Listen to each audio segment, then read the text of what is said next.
there are so many reasons why I got into teaching. One of the best things is the light bulb moment. When you see a pupil suddenly understand something, that's really, really special. Every child is so full of potential, and the thing that makes me proudest to be a teacher is seeing them realise what they are capable of. I don't think any other job can give you the same satisfaction. That's why I chose to teach. You could get £26,000 tax-free to train. Search, apply to teach. Selected subjects only, subject to eligibility.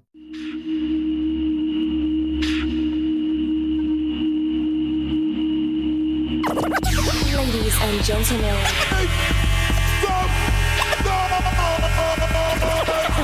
Podcasting since 2005 with over 3 million downloads. You were listening to Gamertag Radio with your hosts Godfrey, Pete Rock, Paris, Poston, and Lady Luck. Come on, come on, come on.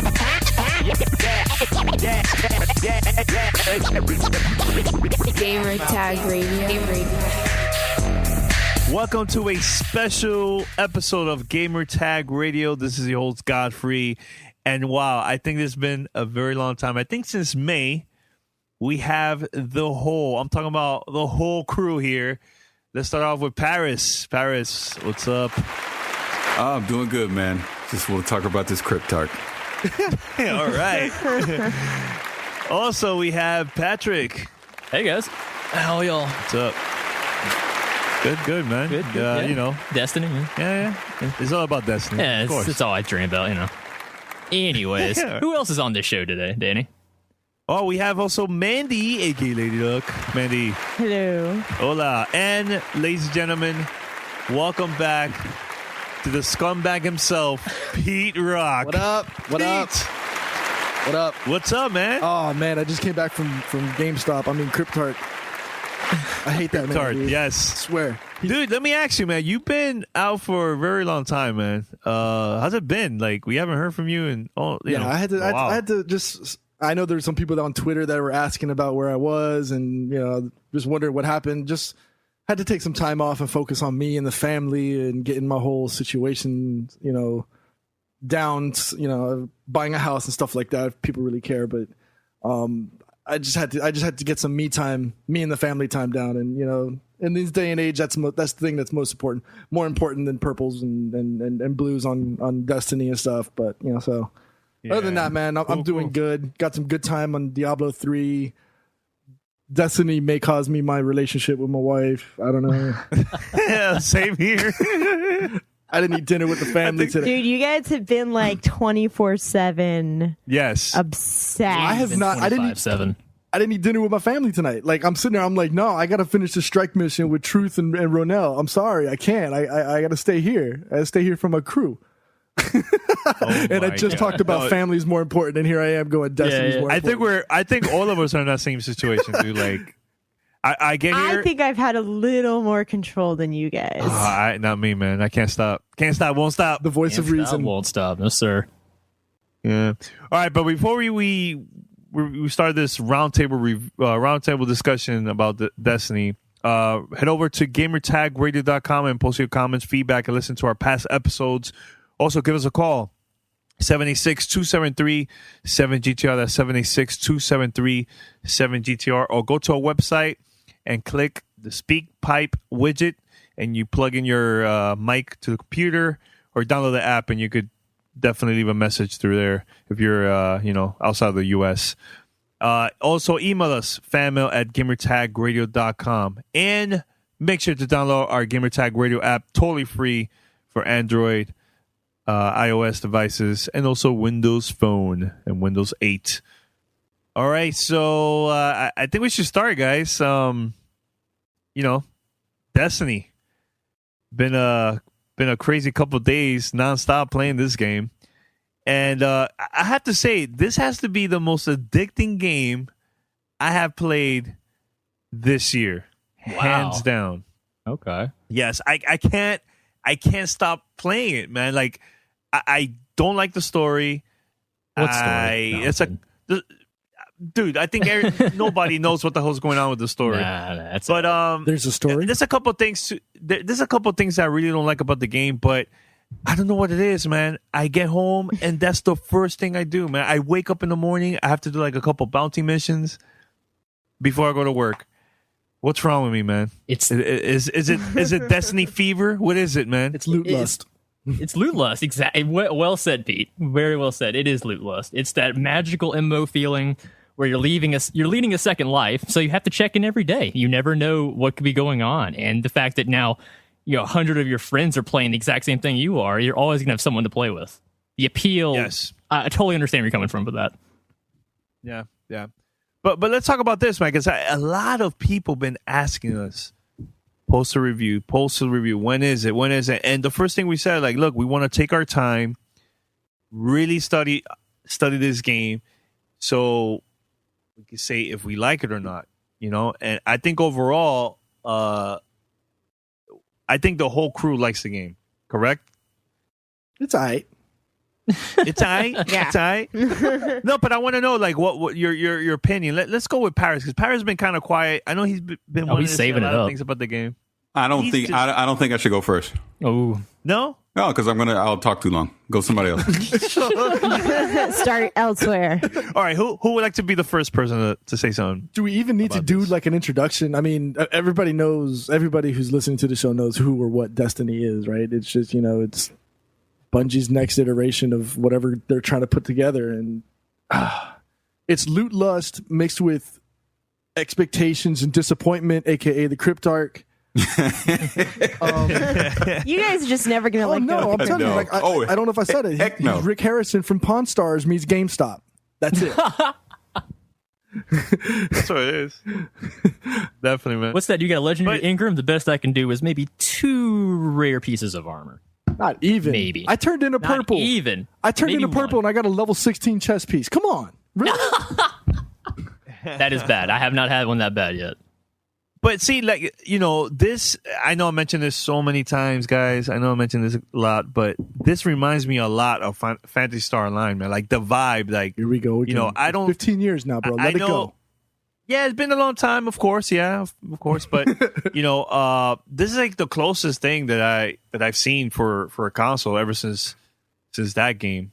That's similar to to that. Like, I know I played Final Fantasy, had an MMO game, really didn't like it at all. And that's it. That's basically it. You know what I'm saying? So having Destiny now like that, it brings back a lot of memories, man, of Phantasy Star Online. So I know a couple people mentioned that it's really repetitive, but isn't it all games are repetitive, doing the same mission, and then it gets difficult and yeah. Yeah. I think the thing that with repetitiveness is a lot of people like to use the phrase like, oh, it's repetitive. And what we really mean when somebody uses that term in this instance is you're not enjoying what you're playing anymore. So the gameplay to you is no longer fun once you reach a certain point, which I can see for some people, the idea of going back and doing like the story missions and the strikes and, various different tasks in the world on harder difficulties probably isn't appealing. But I'm not sure if I'd really qualify it as truthfully being repetitive myself, because the experience you get each time you go back and replay those sections on the harder levels, the likelihood of you playing with the exact same people every time and getting the exact same experience is so minor that it's really hard to classify it that way unless maybe you're going through and playing by yourself. Yeah. I think that like the majority of the people that bought this game and also game sites that reviewed it, I felt like a lot of them didn't really understand the game, like the vision that Bungie was trying to say with this, with this game, like having the game a couple of days before it came out, but they couldn't play online. They had to wait until the launch at, I believe, in New Zealand. That's when they opened the online servers, and from there you could, play with whoever has the game and stuff. But having that and then unlocking certain things, certain events, and also like the raid just got unlocked a couple of days ago. I think nobody ever seen that before for a console, first person shooter wise and / MMO. Part of the problem too, I think, is expectations. Yes. In that very a high. lot of people went into this expecting it to be like Halo.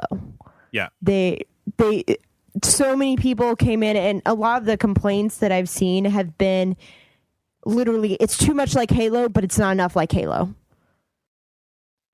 Yeah, I mean, that might be part of it is like for a lot of console gamers, and I can't speak for reviewers because a lot of them play a ton of different things, but for a lot of console gamers, this is an unusual new experience. They've never quite played something like it before. For many of us that have played on PC, we have this kind of MMO experience.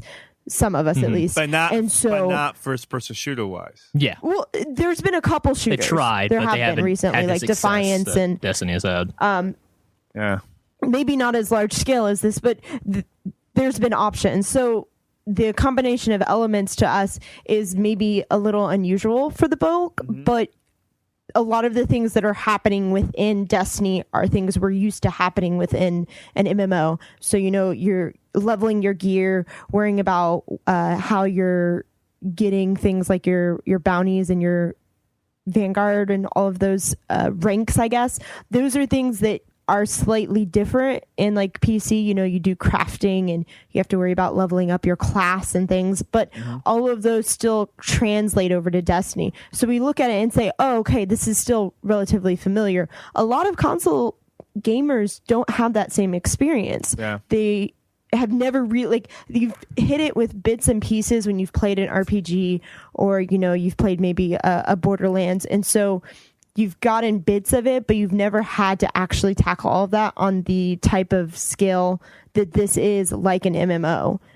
And I think that confuses a lot of people because they look at it and they go, okay, well, this isn't what I wanted. You know, a lot of them wanted a Halo. Yeah, and also the problem too is that Bungie never said that this is an MMO. So automatically, those that buy the game, they think it's going to be similar to a Halo, probably, first person shooters.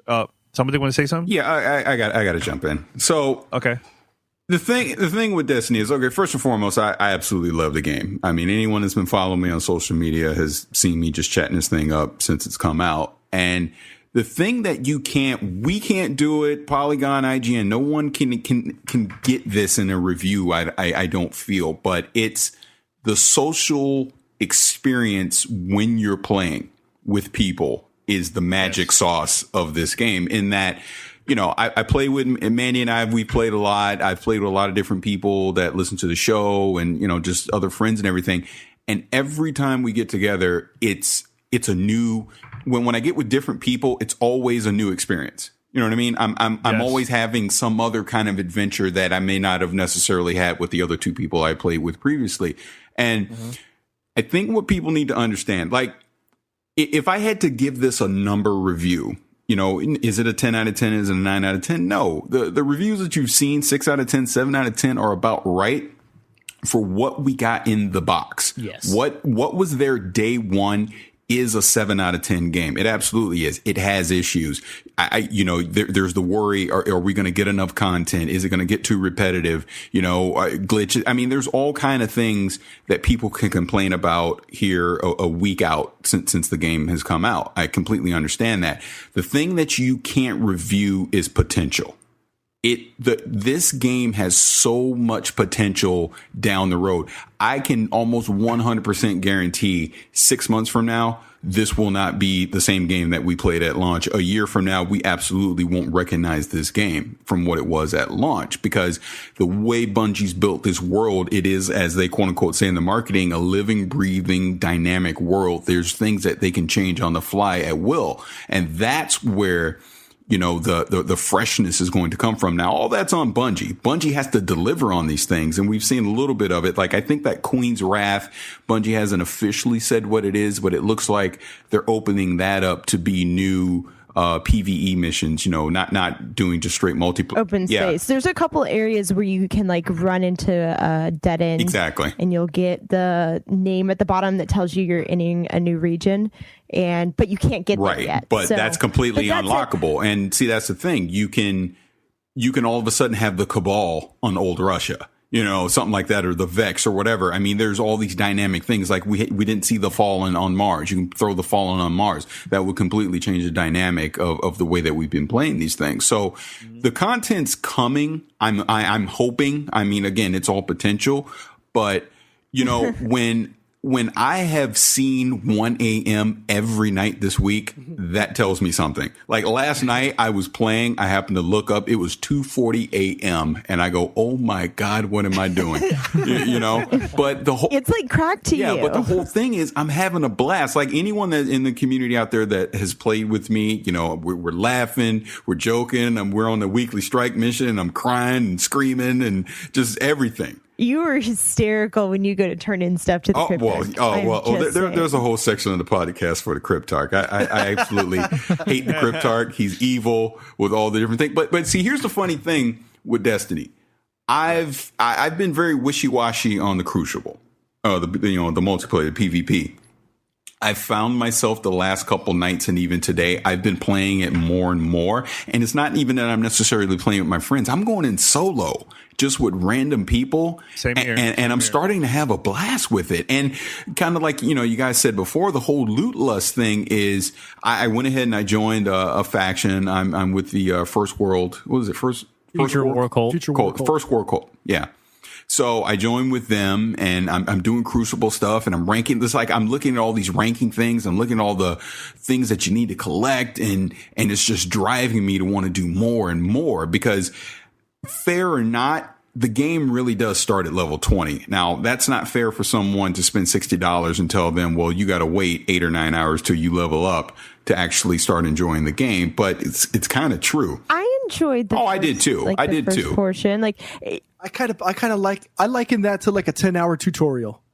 Honestly, that's what it really was. That's what I was going to say. Was because by the time you get to level 20, you finally understand what it is that things do. Like it's like, okay, now I understand why Bungie said no, you got to be level 20, because it's not until you get to that level 18, 20 gray area where you understand, okay, my character can do this, but if I team up with a Titan and another Warlock and he's got Voidwalker and I got Sunsinger and he could do the bubble thing. I mean, you could set it up so that you're timing each other and then using your Sunsinger to buff everybody's cooldown so that they can get their super powered up again. It's the little things like that make you like, oh my God, I gotta go play some more. I want to go play some more. Like we started the show 15 minutes ago and I can't wait to get off so we can go keep playing. Yeah. Welcome to Play It, a new podcast network featuring radio and TV personalities talking business, sports, tech, entertainment, and more. Play it at play.it. You were listening to Gamertag Radio. And I think too that like in the future, once everybody understands about the Destiny, I think when the sequel comes out, I think people are gonna give it a better reviews and better feedback. And I think because it won't be new anymore. No, it's not that, because now people understand what Bungie is trying to do with this game. I think that's what it is. Right now, everybody's like very confused, and they're basically waiting to see what they're planning to do in the future with this game. But I'm confident. I'm confident. But here's the thing. I will say this is, while I definitely agree with you guys on all of these points, one, Bungie should have been better about explaining certain things, because there's stuff that I'm still learning now that I'm like, well, like I still don't even really Bungie always get the been factions. Like that, but see, well, no, I still don't really get like the factions. Like, I mean, within the game, there are certain things that they don't really explain. We discover that through the community. I discovered that because of my friends, not because Bungie has a manual online or on the game. Like, hey, here, I'm not even saying, like, you could just get a little pop up that says, all it says is now you can pick a faction. I'm like, well, that's great. What's the point of picking a faction? Like, I'm not saying they have to give it to you word for word, play by play, explain every little thing, but they can give you more than, by the way, factions are open, and say, okay, well, go figure it out. And that's on several different things more than that. It'd be nice in some areas. I don't need an exact tutorial, but a little more direction, because for now I'm just ignoring the factions, because since I don't know what they do, what worth they have to me outside of having Crucible gear, I don't see the point. And there's probably benefits there that I'm choosing to not get because the explanation was so slim. But that being said, that's just a side point. That being said, I agree with you guys on this game changing over time because that's what MMOs do, no matter what Bungie not being willing to call it that. But you don't review games on potential.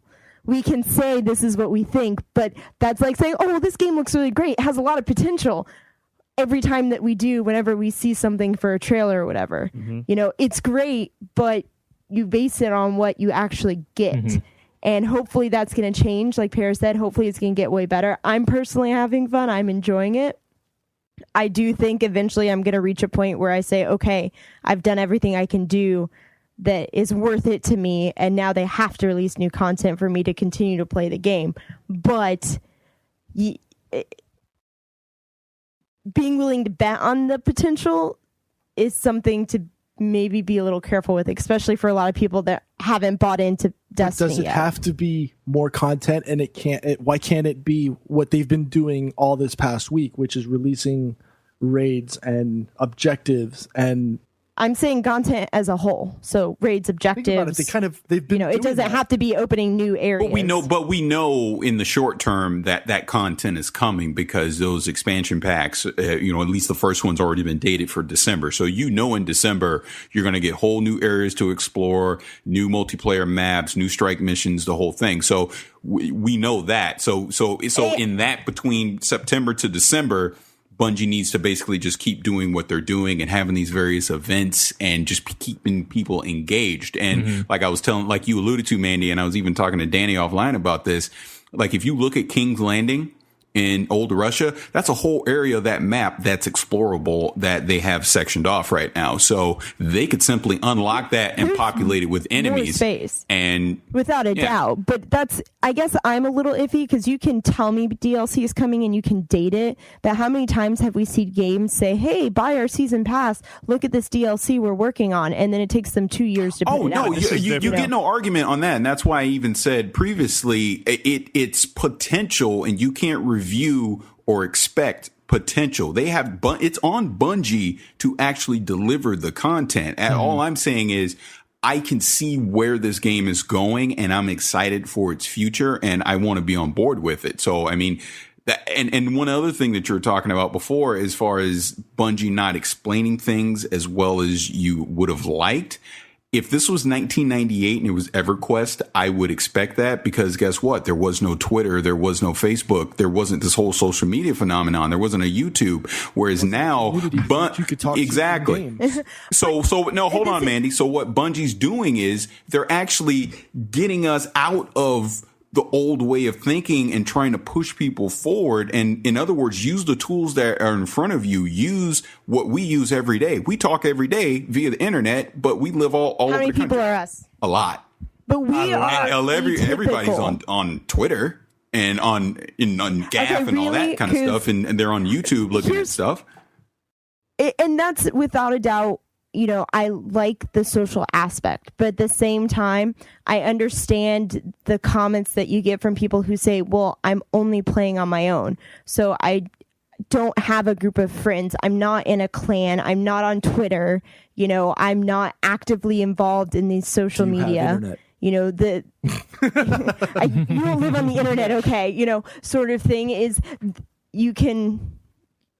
there are things where I agree that there are parts of it where it's like, oh, this is great to discover with friends. And then there's parts that I feel like should be an inherent portion of the game where people are missing out because they don't understand and because it's not necessarily going to be something that comes up in conversation. Because I've asked about the factions probably, on Twitter to people I've played with, and I still don't really understand the faction. So I'm still not doing anything with the faction. So even with my social network providing me with things, with explanations that they can tell me of what they're doing, it's still a facet of the game that has no use. And I'm using that as one particular example. But I don't think it's necessarily fair to say, well, because we have social networks and we're going to go talk to people, that every person who plays the game should be expected to do the same. No. And you're absolutely correct on that. Now, one thing that I would strike against Bungie, and again, they can fix this if they so choose, the tower needs to be a place in game where people can actually talk to other people. Oh, yes. Versus people that are just on your fire team. That's the one thing that's Proximity chat. lacking. Oh my Proximity God. chat. They need to implement that. And like when we talked to Deej, when we had that interview a couple months ago, I understand their reasonings why they're not doing it, but at least in the tower, they need to do it, and they need to also give people the option to quickly mute someone that's being an idiot. I think certain parts of the tower, like maybe a section where you can meet other people, maybe like that. But the thing is, we're being. I don't like being coddled that much by a video game. And yes, it's a T-rated video game, so I know why they do that, to keep all the hatred off of the airwaves unless you're friends with people. But it's a detriment to the game. You know, a good example is the tower, but a better example is the PvP. The fact that you cannot talk to your PvP teammates without being in a fire team beforehand is unacceptable. It just makes the game frustrating and unfun because you can't even tell someone, hey, look out behind you. It's just you're basically fighting with a bunch of bots that have sentience. And I don't like that at all. And that seems like an easy fix. You know, the proximity chat, I can understand that might be hard to implement, but at least please turn on voice chat in PvP, because if you're not going in there with friends, you're going to get whooped, and you're going to have a bad time, and you're going to hate it. So I just don't think that is a very good way to showcase your PvP. And I think it's a really good element to, like Paris said, it grew on me. At first, I was like, this is all right, I don't know. But the more I played it, I got really addicted, and now I'm totally into it. Like, I'm full on, high school Call of Duty mentality mode on this game. I love the PvP aspect. But it's just frustrating because unless I'm going in with friends, I'm just playing I'm a lone wolf, essentially. And I really can't make friends very easily in this game. I've made one friend, I think, just by randomly, inviting someone in my group and like talking to them and, getting in a party and stuff like that. But everyone else has just been, fans of the show, people I know in real life, or people already on my friends list. I wish I could make more friends naturally the way I used to playing these games, and certainly the way I used to play World of Warcraft. So if this is supposed to be an MMO and I'm supposed to be social interaction with people, I need to be able to communicate with them. Even something as simple as a chat box in the tower I could tap in real fast. Even if I can't talk to people, I need something more. I don't think this game is very fun by yourself, honestly, unless you're, playing low-level content for the sake of grinding and you're just blowing through it. But again, if you don't have that network of friends, you should be able to make it. And it shouldn't be, something as like, going to the tower and randomly inviting people and hope someone joins and, hope they have a microphone and hope they're a nice person and all these other things, when you should just be able to talk to people and just be like, hey, man, you want to run something? Like, hey, yeah, sure. It's just way too many steps involved. I mean, like, here's my horror story. I tried the raid the day it launched 2 days ago. Good luck. My God. Trying to find 5 other people was near impossible. It took me an hour. All these people were like, oh, no, it's impossible. I won't play with you guys. And I'm like, wow, what a naysayer. Those are pessimists. You should at least try before you say something like that.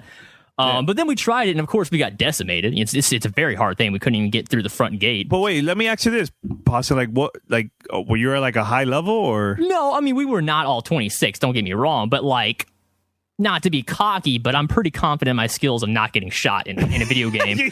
So if I don't get hit, it really doesn't matter. But the problem becomes not doing enough damage to the enemies. That was the problem we had. Yeah. But it's really cool, and I want to try it again. But first off, the fact there's no matchmaking for that is insane. Like, Bungie, shame on you. There is no that I disagree, Boston. I disagree with that, Boston. Let me jump in for a sec. As far as that raid goes, that's the whole point of you need 6 people that are absolutely working as a team at all times. I feel they need to be 6 people that know each other outside of the game. Not necessarily. What if you don't know What if you don't know 6 people outside the game? Well, then you don't need to be doing the raid right now. You need to build those relationships before you jump into something. How do you build it if there's no chat? You have to just go find random people and hope they'll be your friend. Mandy, outside the game, not in the game. That's the whole point of the raid. It's literally the ultimate challenge that you can have in the game. So, so what Bungie is saying, and if you go talk to some of the people that have already beat it, I've read some of the articles online, that's what they're saying. You have to work as a cohesive unit. You can't build that in 5 minutes of meeting someone online. It needs to be someone that you've been playing multiplayer match after multiplayer match with over time before you jump into something like that. And they said that this is one of the hardest things that I've ever done in gaming, like experience wise, like passing this from start to finish. It took the first group 13 hours nonstop to finish the raid. Totally. I honestly, I was talking with Paris about this a couple of days ago. I really don't see myself doing that at all. I'd probably try it out, but it's gonna be tough for our age, Paris. Am I right? I really don't see us doing spending 13 hours to try to pass something like this. Oh, I like I said jokingly, I would literally have to tell my wife, all right, I'm gonna go stay at a hotel for the weekend, and I'm bringing the PlayStation with me, and I would just have to hunker down, and that's all I would do because I literally would not have the time to be able to do it. There would just be way too many distractions in my house to even attempt something like that. But it is something eventually I want to do. You know what I mean? At least once. Just to try it. Why not? Yeah. And I look forward to us trying it. But, the problem is once people hit 20, I feel like it's very difficult for people to get that light gear. I've noticed a lot of my friends are struggling to get, above the 2021 area. I'm not calling you. I know you guys are doing well too.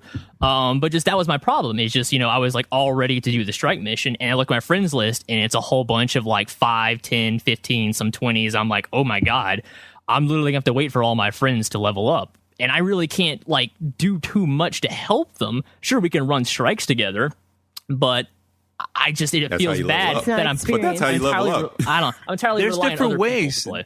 Yeah, but that's why I tell people join factions, do strike missions, do Vanguard, Crucible. Once you start doing that, and also bounties, that helps out a lot. That is when you're gonna start building your character and getting better armor and everything. But if you just do one thing and that's it, and it's not working out, you're never gonna level up. There's people that don't read no blogs.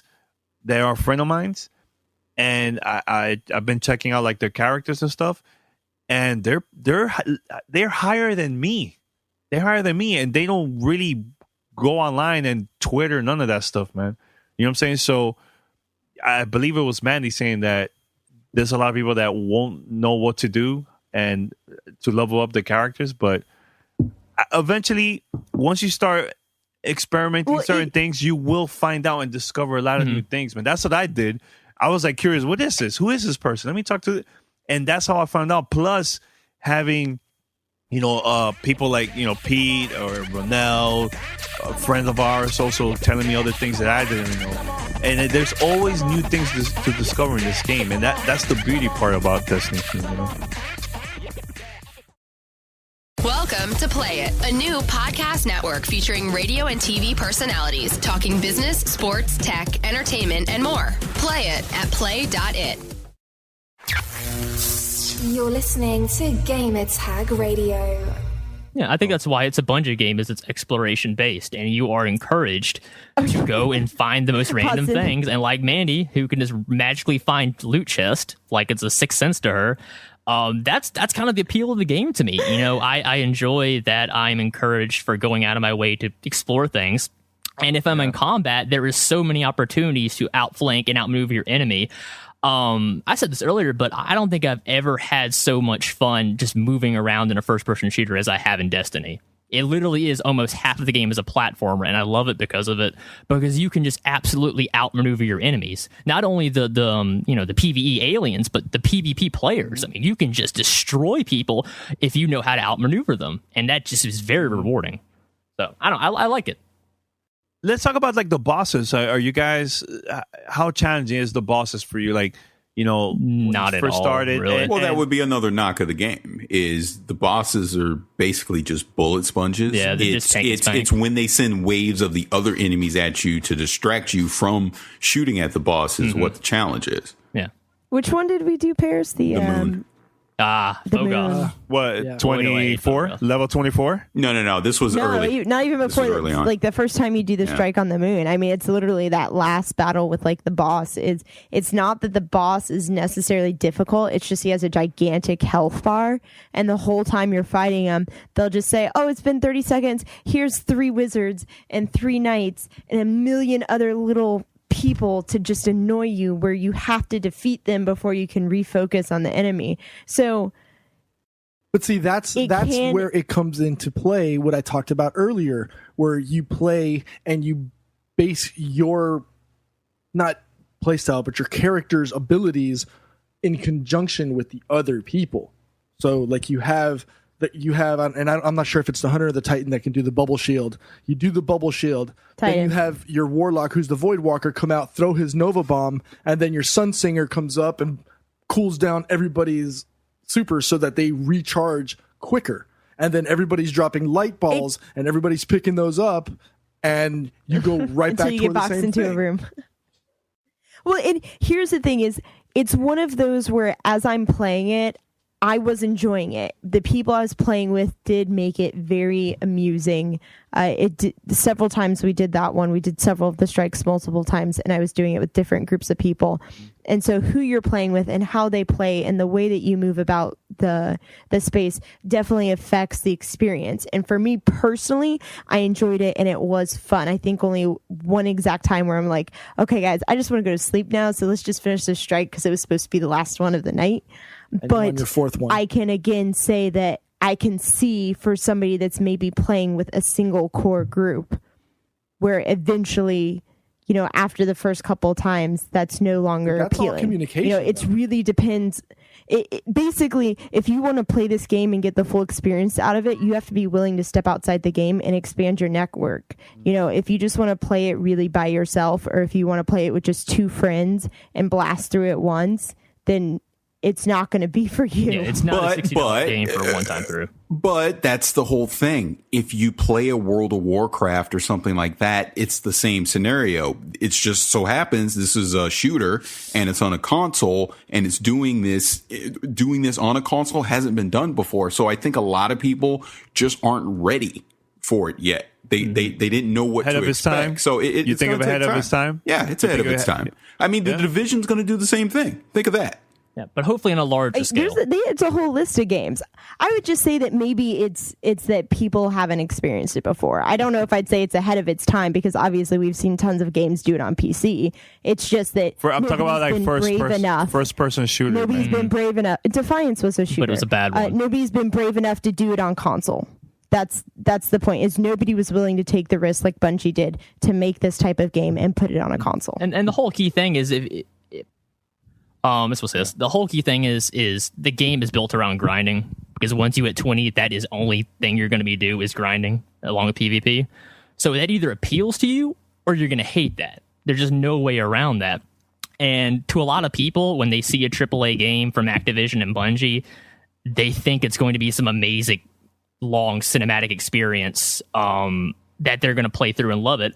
But you're going to blow through this game, and then it's like, now I have to redo this content over and over and over again to get better gear. And that's the dividing line, really. Like, if you don't enjoy redoing content to get better gear, but the promise of better stuff down the line, this is not going to appeal to you. You're going to say, well, I've already done this. Why would I want to do this again and again and again? And I've already found myself kind of being, kind of bored of the strike missions that are there. I've already done them all dozen times or more, but I'm still going to keep doing them because I enjoy leveling up and I want to do the raids, look forward to the future content. So I'm going to make that effort to keep going through it.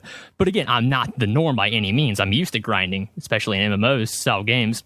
So I'm curious how many people are just going to straight up drop this game once they realize that this is it.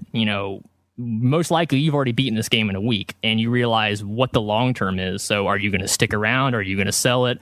I've seen a lot of opinions shooting around both ways on the internet, but I think this is a game that I'm going to keep for quite some time because I've invested in this character I'm making, and I'm enjoy playing it. Someone asked me earlier, are you going to go ahead? When's the point where you said, okay, enough's enough, I want to make a second character? And I'm like, never, honestly, because there's 3 classes. I feel attachment to my warlock, and I would look forward to leveling it up throughout the course of this game, because I can't wait to see what, players said. What is this game and my character going to look like 6 months or a year from now? That's the promise I'm looking for at this point. But for as it stands now, how much can I play this game before I'm like, all right, other games have come out now. It's been a month, 2 months. What's pulling me back in? Other than, the MMO mentality of checking in, doing the daily, doing the one PvP match, doing the weekly if I haven't done it yet, and then I'll probably just hop off because that's MMO mentality. It's a time management simulator. I want to get the right bounties, I want to do the right things, I want to maximize my time so I'm getting the best reward for myself without feeling like, what am I doing here? I've just, been playing strike missions over and over and over again. And it's great if you're playing with friends, like you guys have said, it's a different experience every time. But if you're not and trying to solo that, I think a lot of people are just going to get fed up with this game because I don't think the content is going to come fast enough for the people this game appeals to. I mean, they just announced the day of, right, Paris? So they had like a whole list of like things that's coming out, multiple things coming out this month. Oh, I know. I'm just saying stuff are coming out for next month. Oh no, I get that. The content's going to be there, and there's a lot of things that we don't know yet. We just got to give it time too, yeah, but the bulk of people are looking at it and saying, "What am I getting?" Yeah, should I go out and spend $60 right now? Look, man, the game just been out a week. Give it time, Jesus. I mean, I'm not arguing with you. No, but not the you. Regular people don't look at it that way. Man. Not you. I'm talking about like the fans, the people that actually bought this game. Like the content is gonna be there. They just gotta chill and give it some time. I think people are not. They're not used to that. They're not used to that. And they're not patient. They're not being patient. That's a PC MMO mentality. Yeah. But let me ask you this, guys. So, I really like this game, but at the same time, it gets really frustrating trying to get armor or trying to get like legendary armor. But that's the game, though. Yeah. I know it's the game, but don't you think that in a way it's kind of way too random? No, because here's why. Here's why. Why? There's a reason it's called legendary. There's a reason it's called exotic, so that when you do get it, you're happy as hell that you got it because it's not something. I got a legendary. It's not something that's gonna fall in your lap just easily. Yeah. I mean, it's like let me just take this example with the PvP. I actually like the way that they do the PvP because really, yeah, you can be a badass at PvP, come finishing first every time, but that doesn't guarantee you, at least in these modes, that you're going to get the best loot. In other words, they're encouraging everyone play the entire match. Because at the end, no matter where you finish, you might get something for it. And the funny thing is, as you keep playing, those people that aren't very good at it, they're going to start getting better. And then all of a sudden, they want to keep playing it because they're actually good at it. You know what I mean? That's kind of the little trick that they're doing with that. So when you do finally get that random, like what was it? David opened up a chest and he got a flipping sniper rifle that was in a raid chest or part of the raid or something, right? Something crazy like that. It was right, exactly. And that's what I'm saying. That's part of my addiction to this game is, let's talk about the Cryptarch for a second. The fact that I will go out there and bust my tail, and you saw the picture I put up earlier. I had like legendaries and blues and all this stuff, rares, and I'm all excited. I was like, all right, here we go with this Cryptarch again. Let's see what he give me, and then he gives me 4 pieces of crap. I get mad and I go, well, I'm going to go back there and do it again. Sounds crazy, but it's like that love-hate relationship that you just can't walk away from it. You got to keep going back to them. Perfect. This example here's right before we came on. Here's one that I had. I believe I had a legendary item, right? And I was excited. I'm like, oh man, this is gonna help me, increase my character even more. But once I unlocked it, I noticed it was an armor for a totally different class that. Yeah. It's useless. Oh, I'm glad you brought that up. Okay, here's the thing too, because I can't trade. I just have it there. But that's the thing that encourages you to go and stop using your level 24, 25, whatever or Titan, I think is what you're using, and switch up to another class so that you can look forward to getting to that piece. I just don't see myself doing that, man. I'm sorry. I'm glad they brought that up. The lack of trading is stupid. I'm sorry. I disagree. It doesn't bother me. I disagree completely because if you had trading in this game, it would completely break it. Broken the game. No, it won't. Yes, it will. Yes, it will because then it defeats the purpose of you wanting to go and do the effort to get the items. Exactly. Because just make it as simple as you have to have the level requirement to be traded for it. You cannot be given higher level things than your level is. Simple. No, that's fine. That's fine. But here's the thing: all of a sudden, people are going to start selling stuff on eBay. On whatever, whatever. You can never stop you know what's going to happen. You know that's going to happen. Hey, I got this exotic, blah blah blah blah blah, $500 on eBay, and someone's going to be dumb enough to buy it. Paris will buy it. No. I get my hustle on to get my gear. I'm good. I'm good. All right. I don't need to buy nothing. I know. I see what you're saying, but I just don't. Again, that happens in every game. I don't think it should be taken away a feature that I expect in an MMO. And I mean expect because every other game of that style lets you trade. And at minimum, like Diablo, it lets you drop it so someone else can pick it up on the ground. The fact that neither of those is in there, I really don't like that. Because I enjoy helping my friends and being like, oh, cool, I found some low-level armor while I was out exploring. Let me give that to you and help you out. Now it's like the best I can do is I can be your bodyguard and kill all your stuff for you, which is fine, but just you're kind of missing half of the social experience of helping your friends level up is helping them get stuff. But Paulson, honestly, we just will agree to disagree on that. I don't like that. I feel like go out and earn your stuff. Versus having someone give it to you. I'm definitely a person that prefers to go and earn stuff, but also I'm the kind of person where I know people's time is valuable, and I know there's a lot of people that cannot put the time that I can in this game, and I like to help them out by saying, hey, I got this Titan armor that I can't use at all. Let me give it to you. Yeah, give me $500, and I'll give it to you. Forget money. What? I don't know.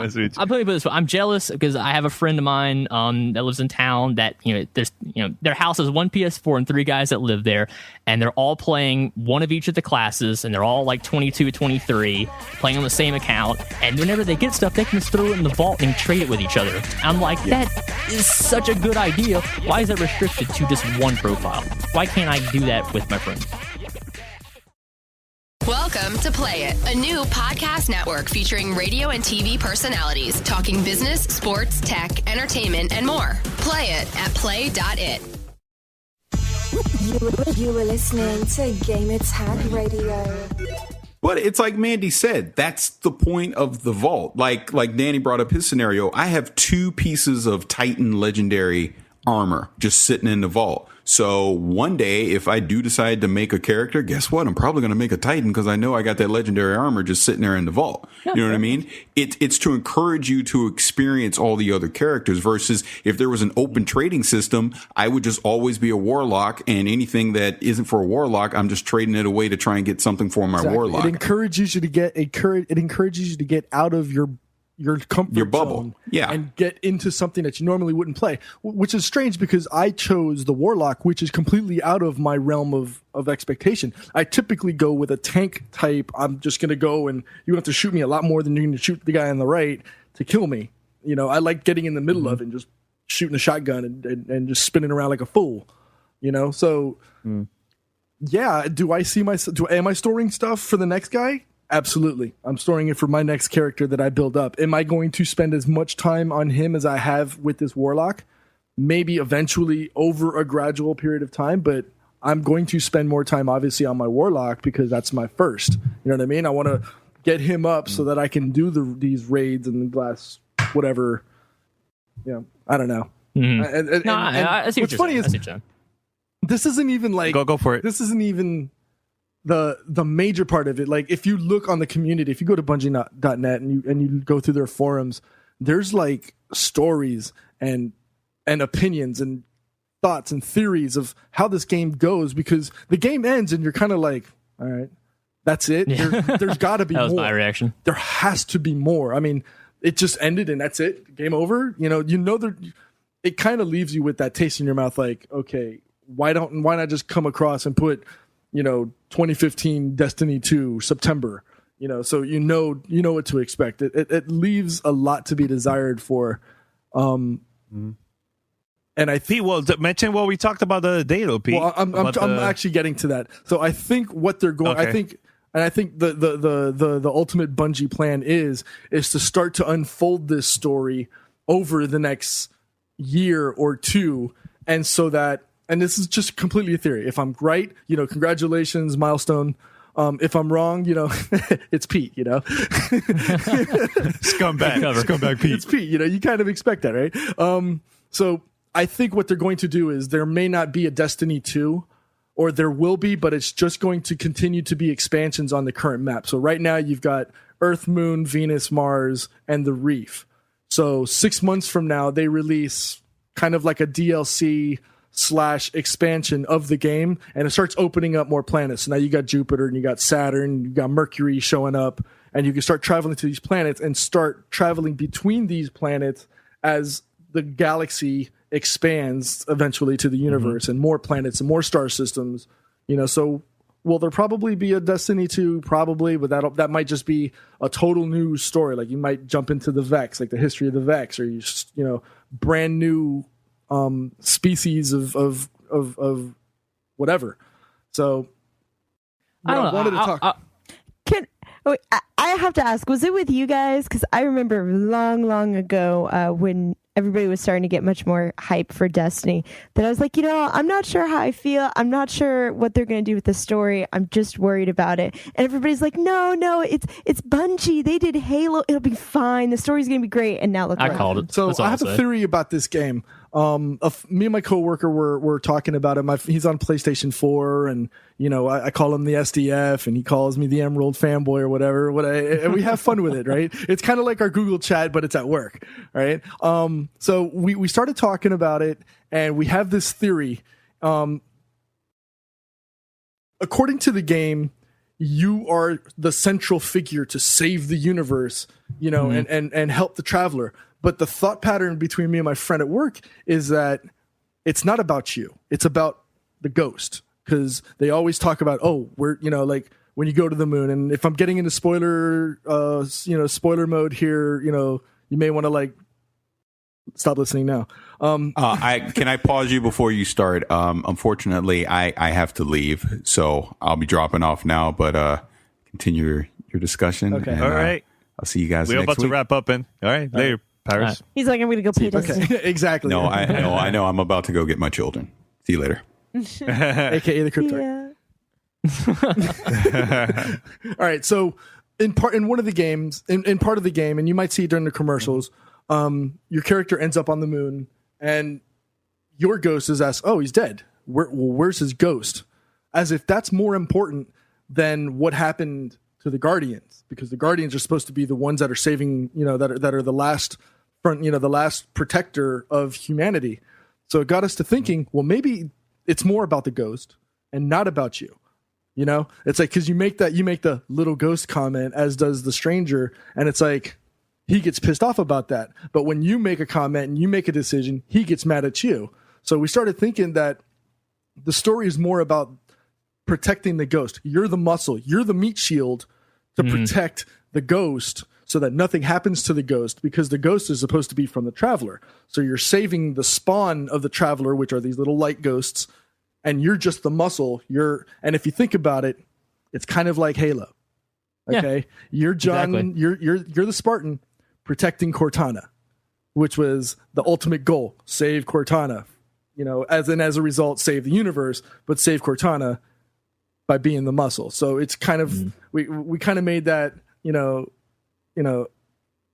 of came up with that theory, and we posted it up on Bungie, and it's gotten a little bit of traction. We've got a bunch of people who kind of like the idea. I mean, it's different. It's outside of the box. We're not saying that it is, but it makes sense.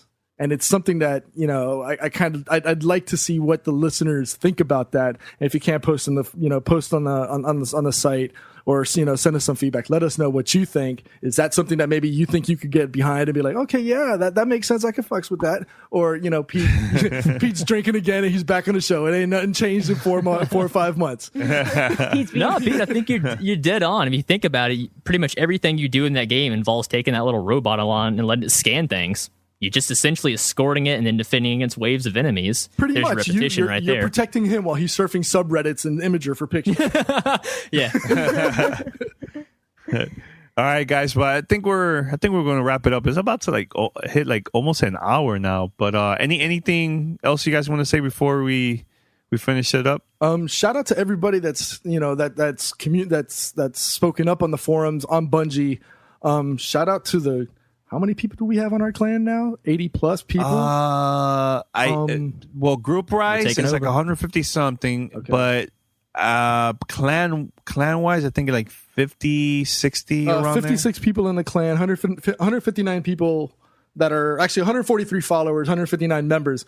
I mean, for being a little site like us, I mean that's pretty impressive. I probably should get a little bit better about asking people to join in. I actually have been jumping into. I like to jump into random people's games and just be like, "Yo, what are you doing? Let's go mess around. Let's go be badass. Let's do this." And people that don't normally expect me to just jump into their games, and I think that's part of the fun. Where somebody could be in the middle of a stressful situation, and you just come in, boom, here I come to save the day. So. It's something that I wouldn't normally do. And again, it's taken me out of my comfort zone. It's taken me outside of what I normally do, which is only play with my 5 or 6 friends on Call of Duty or, the other shooters. This gets me playing with a lot more people that I have on my friends list. And I like that. I will agree with that. I've played with a wider variety of people in the last week and a half than I probably have on any co-op multiplayer game in the past couple of years. So that is a big shout out to all of our community that's been hopping into to game with us. I've left my fire team party open every time so anybody could hop in and join.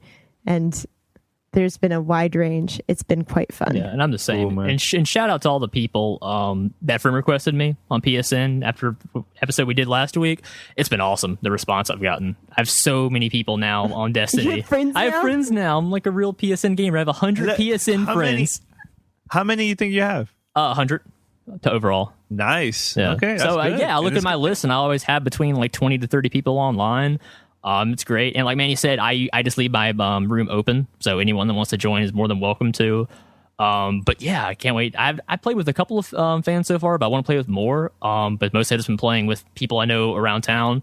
But yeah, I really enjoy, like Pete said, just like jumping in and helping people out, because that's predominantly why I found World of Warcraft so fun, was the concept of just helping other people, like playing as like a healer and healing other people and saving people, and just being a good Samaritan essentially, because that's just a good feeling to have. And combining that with a very tightly controlled shooter, and it is. I'm very impressed by the controls in the game. It just works well, and I'll tie up that repetition comment we made earlier.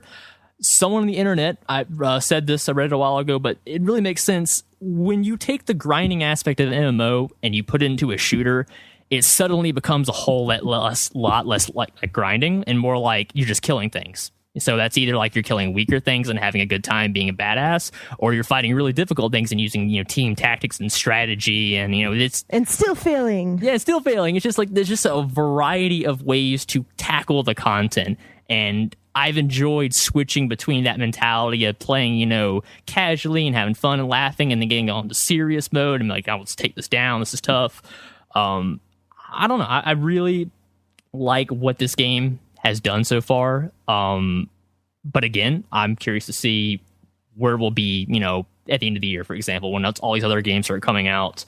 But for right now, I'm enjoying myself, and I don't see myself stopping playing this game daily anytime soon, just because there's still so many people that I haven't played with yet. And again, I want to start getting my friends ready to take on the raid, because I know we can do it. And this goes out to anyone who hears me right now. We can do that. No problem. I will take leader. I will organize it. We will destroy it. Simple as that. We just got to level up. So anybody who needs help leveling up, hit me up. You have the time. You guys have the time. I don't have the time. Yeah, but Danny, we were supposed to do it yesterday, and we fell apart right before we were about to start. No. We were gonna test it out. But I wasn't leveled up. I was a level 22. I needed to be a 23. I'm now level 20. I'm almost a 25. So bring it, punk. Let's go. It's 25 do it. High five. We could do it now, Pete. Let's do it. But there's no way in hell I'm going to spend that. Whatever. Tomorrow's Friday. My boss isn't in the office. I don't have that much expectation to work anyways. It's not about actually completing it. It's about trying. Yes. Saying we attempted and failed. It looks, let me tell you, it looks very stressful, man. I seen videos and I'm like, wow. It's just an action version of the Cryptarch. You're going to fail and get disappointed anyway. So whatever. But that reward at the end, you're going to want it bad enough. You're going to go for it. All right. Well, guys, we're going to wrap it up. This was episode 450. We just need 50 more to hit 500. That's crazy, right? Ooh, scary. Yeah. By the way, by the end of this month, I'm going to reveal some numbers of GTR. It's pretty impressive. Very, very impressive. You know what's impressive? My desktop background on my computer is a Destiny image. Oh, you're a dork. I'm so proud of you. You're a dork. But anyways, head over to gamertagradio.com. Put your comments, feedback, all that good stuff. Give us a call, 786-273-7GTR, or email us fanmail@gamertagradio.com. And that's about it. I think next week we're going to have a special guest joining us. Michael Pachter is going to be joining Gamertag Radio. For episode 451, and that's gonna be pretty cool. I got some pretty good questions for Pachter, so stay tuned next week. All right, guys, and we're out. See you in Destiny. Yeah, back to Destiny. Peace. See you guys. Back to Destiny. Later. You're listening to Gamertag Radio. Be sure to like us on Facebook, follow us on Twitter. Tune in next time.